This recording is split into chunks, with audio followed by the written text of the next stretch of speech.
This audio presentation of The Impersonal Life, Chapter 11, Soulmates, is brought to you by Christ Consciousness Channel, copyright 2023, all rights reserved.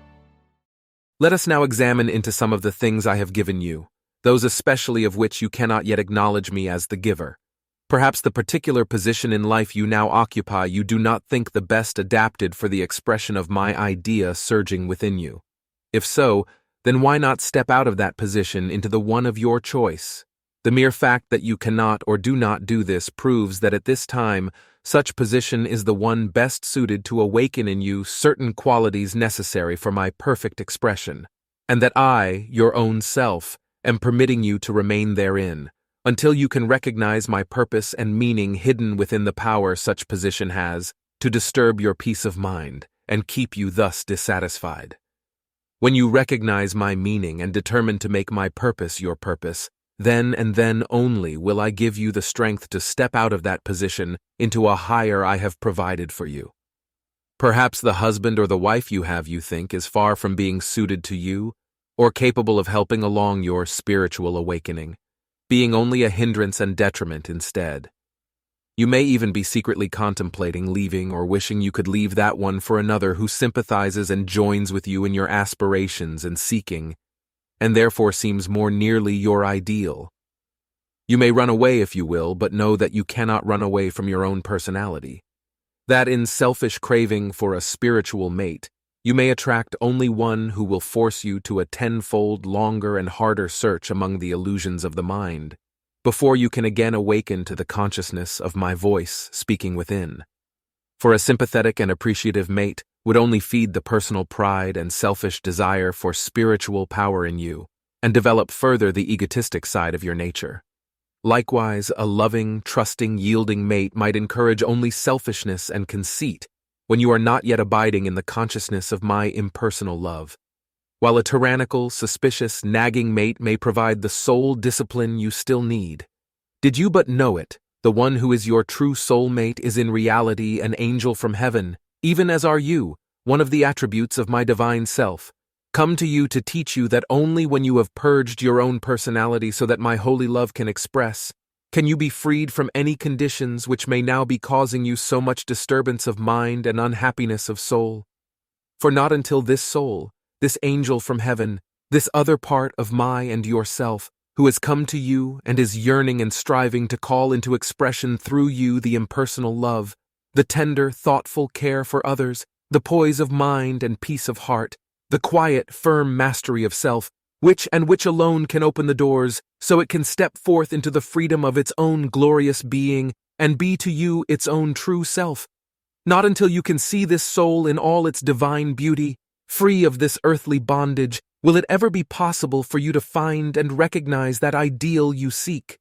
For that ideal exists not without, in some other personality, but only within, in your divine counterpart, which is I, your higher, immortal self. It is only my idea of this, your perfect self, striving to express and become manifest through your personality, that causes you to see seeming imperfections in the mate I have given you. The time will come, however, when you cease to look without for love and sympathy, appreciation and spiritual help, and turn wholly to me within, that these seeming imperfections will disappear, and you will see in this mate only the reflection of qualities of unselfish love, gentleness, trust, a constant endeavor to make the other happy, that will then be shining brightly and continuously from out your own heart. Perhaps you cannot yet wholly believe all this, and you still question that I, your own self, am responsible for your present position in life, or that I chose for you your present mate. If so, it is well for you thus to question until all is made plain. But remember, I will speak much more clearly direct from within, if you but turn trustingly to me for help. For I ever preserve my holiest secrets for those who turn to me in deep, abiding faith that I can and will supply their every need. To you, however, who cannot yet do this, I say, if your own self did not place you here or provide this mate, why then are you here, and why have you this mate? Think, I, the all, the perfect one, make no mistake. Yes, but the personality does, you say, and the personality chose this mate, and perhaps has earned no better position. Who caused the personality to choose this particular one and earn this particular position in life? Who picked out and placed this one where you could thus choose, and who caused you to be born in this country of all countries, and in this town of all towns in the world at this particular time? Why not some other town and 100 years later? Did your personality do all these things?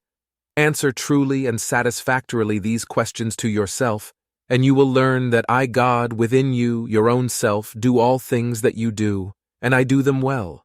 I do them while expressing my idea, which is ever seeking manifestation in outer form as perfection through you, my living attribute, even as it is in the eternal, within. As for your true soulmate, which you have been led by others to believe must be waiting for you somewhere, cease looking, for it exists not without in some other body, but within your own soul. For that within you which cries out for completion is only your sense of me within, yearning for recognition and expression.